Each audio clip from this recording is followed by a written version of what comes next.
Daniel, buen día. Ernesto Tenemos, te saluda desde Radio Con Vos. ¿Qué tal? ¿Cómo te va, Ernesto? Bueno, Bien. lo has explicado muy bien, digamos, ¿no? Es decir, estas infecciones se contagian y se ven epidemiológicamente como una mancha de aceite, ¿no? Empiezan por un lugar, generalmente donde hubo mayor ingreso externo, y luego se va corriendo, y nosotros estamos notando eso, cómo se va corriendo desde la Ciudad de Buenos Aires, primer cordón, segundo cordón, tercer cordón. En esta semana, si se hace un análisis un poquito más fino, se ve que primer cordón entra en una cierta estabilidad, como estabas mencionando, segundo cordón un poco menos, y tercer cordón es donde duplica más, porque es donde empiezan a aparecer más casos nuevos sobre los que existían. Entonces el tiempo de duplicación baja. Es una mancha de aceite, se va corriendo en los 15 millones de habitantes de este gran conglomerado que es el AMBA, y es por eso que nosotros decimos siempre que no se puede ver por jurisdicción. Esto hay que verlo como AMBA, en su conjunto es una dinámica epidemiológica única, de una sola entidad epidemiológica. Es como que yo dijera, bueno, yo en algún municipio del conurbano tengo un poco menos y en el de al lado... No, porque después se estabiliza, tiende a la homogenización esa mancha, que se extiende de aceite de esa manera. Fíjate vos, ayer tuvimos un día de mucha mortalidad y llamó la atención, porque nosotros veníamos bajando mucho la tasa, y de hecho, la tasa de letalidad en la provincia de Buenos Aires es mucho más baja que en la ciudad, pero esto, ya que se quiere comparar, para mí es inútil compararlo, pero digo, la ciudad de Buenos Aires es 1,93 y nosotros tenemos 1,75. Es decir, fíjate que Corea tuvo 2,13, que fue el mejor país, y que la media... A ver, la tasa, lo que estás hablando es la cantidad de muertos por cantidad de casos detectados, ¿no? Exactamente, que esa es una medida indirecta también para ver si está registrando bien o mal la cantidad de casos positivos.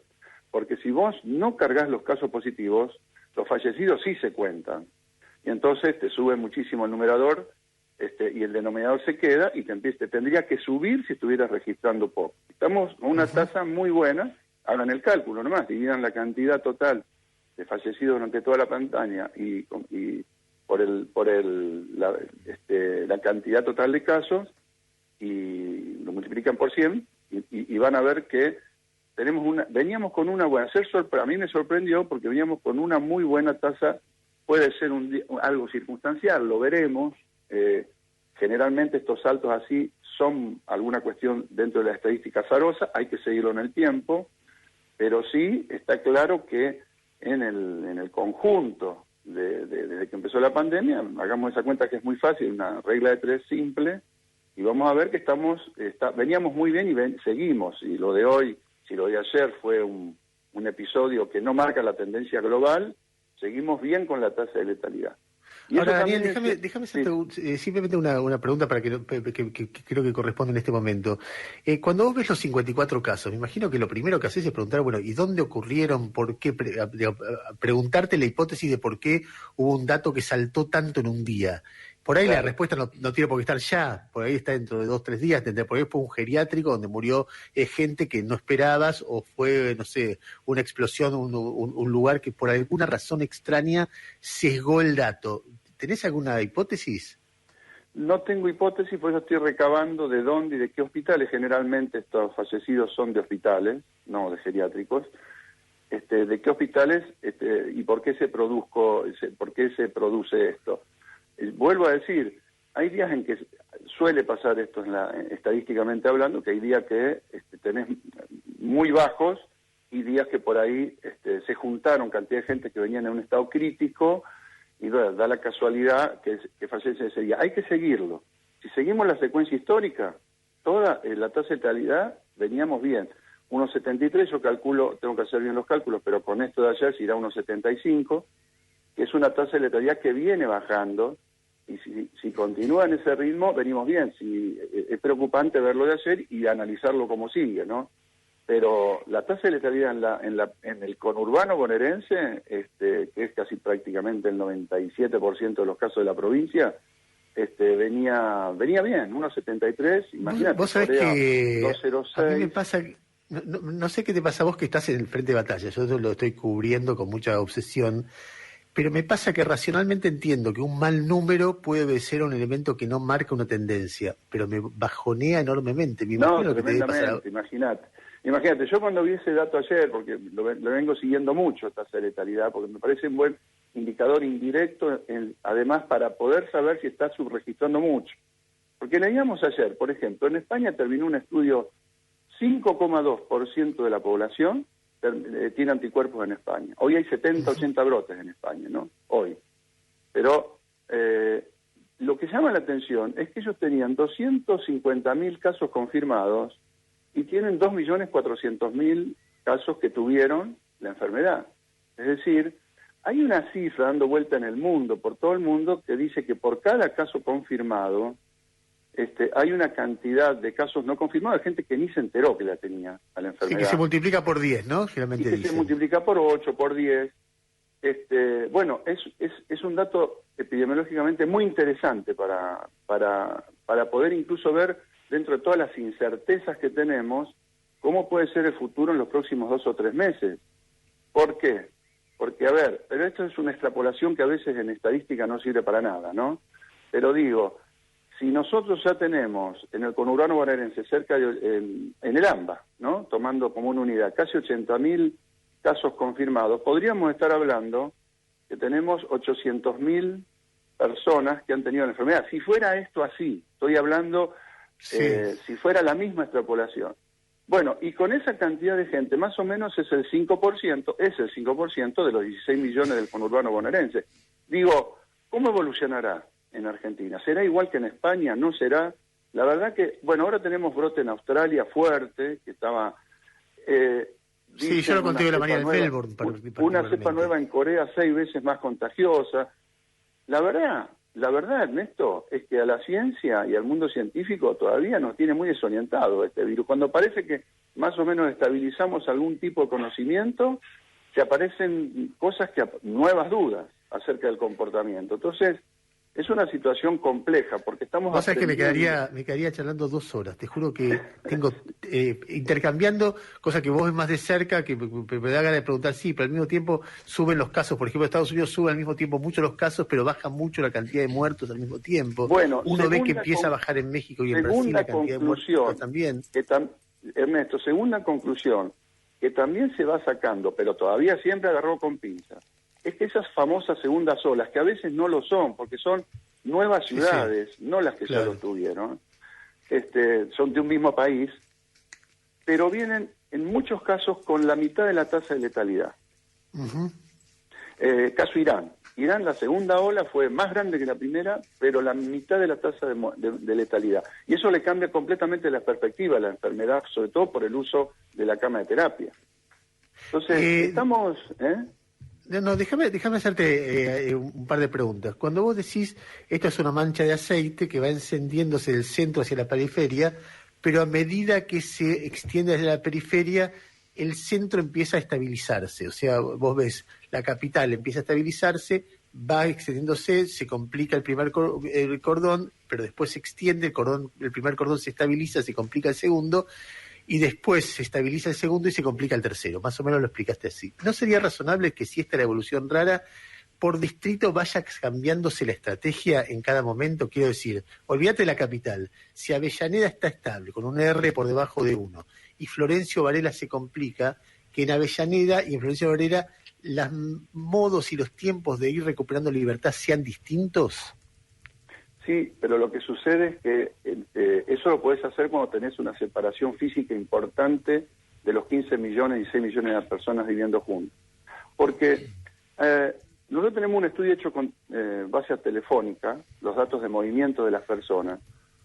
Lanús y Avellaneda se comportan casi como un barrio porteño en el movimiento de la gente. Es 46% de la gente que se moviliza entre Capital Federal y Lanús y Avellaneda. Diariamente, ¿no? Lo que sucede con La Matanza, algo parecido, sigue en tercer lugar La Matanza. Después de ese conglomerado Lanús-Avellaneda que tiene casi la mitad de la gente que se mueve del conurbano, se mueve allí. Es decir, está tan interconectado, es tan poroso. Ahora, distinto es en el interior de la provincia, donde tenemos 70 municipios ya en fase 5, otros 20 y pico en fase 4, mucho más liberado, pero yo los recorro. Vos entrás, tiene una sola entrada, te controlan todo. hasta que te vas, si sos de afuera te meten en cuarentena si te vas a quedar allí. Es decir, es otra manera. Aún así te estallan cada tantos focos que por suerte se pueden ir controlando por esas características. Ahora, no confundirse. Si nosotros liberamos mucho el AMBA, te estalla Rosario, te estalla Córdoba, pero no te quepa duda, ¿eh? Porque el 95% de los casos que aparecen en otros lugares del país son gente que pasa por el AMBA. Y si vos liberalizás eso, son millones de personas que van a intercambiar y van a interactuar con gente que en algún momento termina en Entre Ríos, termina en Rosario, termina en Córdoba, pero no 1, 2, 3 por día, 40 por día. A ver, estamos hablando con Daniel Goyán, que es el ministro de Salud de la provincia de Buenos Aires, haciendo una extensa nota sobre cómo ve él toda la situación del coronavirus en un día muy triste para la provincia de Buenos Aires, porque ayer se registraron muchas personas que fallecieron en comparación a lo que venía viendo. Jairo Strache tiene una pregunta, Daniel. Sí, ¿qué tal? Buen día. Solo respecto de los fallecidos, ¿el dato de los fallecidos es un dato de fallecidos de ese día o de que se registraron porque se pueden haber acumulado durante el fin de semana? Eso es lo que yo estoy averiguando, porque a veces hay un retraso en la carga del CISA. Entonces, por ahí lo que pasó es que estuve leyendo un tuit de uno de los científicos que escribe muy habitualmente y que me dice yo tengo que investigar esto, que no hubo carga en base de datos durante 24 horas por algún motivo de algunos datos. Tengo que averiguar si fue eso. Porque en realidad si fue eso, bueno, puso en un solo día una distribución de 48 horas. Pero tengo que averiguarlo. Lo que se procuró con esta medida dura de estos 16 días es tratar de que baje esa cantidad, que se estabilice y si es posible que baje. ¿Por qué? Porque nos está dando tiempo, estamos armando más camas de terapia intensiva, estamos viendo cómo incrementar los tratamientos con plasma, estamos trabajando con las hipótesis de vacunas, estamos trabajando con el tema del suero hiperinmune.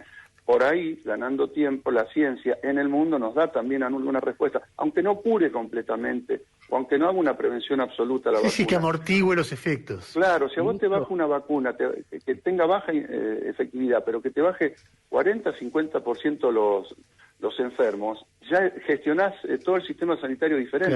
Claro. Daniel, te decía, por fuera de esto tengo dos preguntas para hacer. Primero, terapia intensiva. ¿Está creciendo a qué velocidad? ¿En qué municipio vos ves que está empezando a desbordarse, si es que hay alguno? Y donde tenemos más, no problemas, pero que estamos muy tensionados, es región quinta, que sería la zona norte del conurbano, la región 12, que es La Matanza, y la región sexta, que es el sur del conurbano. Ahí es donde tenemos mayor presión. Si uno ve todo el conjunto de camas, todavía nos queda un nivel de un 39-40% de disponibilidad de cama de terapia intensiva. Pero el problema es que no solamente entran los COVID, entran para esta época del año un montón de otros pacientes. Y la cama de terapia es una, sea COVID o no COVID, se ocupa. No, y lo último que te quería preguntar, en un momento tu segundo, Nicolás Kreplak, dijo si podíamos hacer cuarentena hasta septiembre, incluso puso el mes de noviembre en el medio y se armó un lío bárbaro. ¿Cuándo termina esto? ¿Cuándo empieza el proceso de ir recuperando libertades? Lo que pasa es que técnicamente hablando, mientras haya un sector restringido a hacer algo, estamos en una cuarentena, cada vez más flexible, pero es una cuarentena. Yo la verdad es que no sé qué día vamos a tener canchas de fútbol llenas, boliches llenos, no lo sé, no lo puedo decir hoy con los datos que tenemos. Ese sería el día de decir se terminó la cuarentena. Todos volvemos a hacer lo mismo que hacíamos antes de que empezara este lío en el mundo. Eso no podemos ponerle una fecha. Ahora, si lo que uno habla es de pasar a una fase más extendida, fase 4, y uno lo que piensa, estamos ahora en julio, vamos a ver la repercusión de estas medidas, cómo impacta esto, que lo vamos a ver dentro de 20 días en las camas, lo vamos a ver en las camas de terapia intensiva, es el principal indicador que estamos siguiendo todos. Entonces, ¿por qué 20 días? Porque están los 15 días que demora las medidas que estamos tomando de bajar los contagios, pero después te demoran, cada paciente internado en terapia está 15 días, así que los últimos que entraron todavía te van a ocupar camas 15 días más. Entonces, cuando veamos este panorama, cómo lo tenemos, yo cuando a veces me preguntan, porque la verdad, la respuesta sería, a ver, no tengo una bola de cristal, no es magia. Ahora, quiero que sea lo antes posible, la verdad, y estamos intentando hacer todo lo posible para que lo antes posible podamos liberar la mayor cantidad de actividades sin poner en riesgo, y por eso también el llamado a la sociedad de que si hacemos bien esta etapa, seguramente el 17 vamos a poder recuperar algunas cosas que no podíamos hacer. Daniel, te agradecemos la entrevista. Para nosotros, para los oyentes es muy importante, para nosotros también intercambiar ideas, ayudar a que la gente se ubique donde está parado, más allá de las discusiones que naturalmente hay siempre.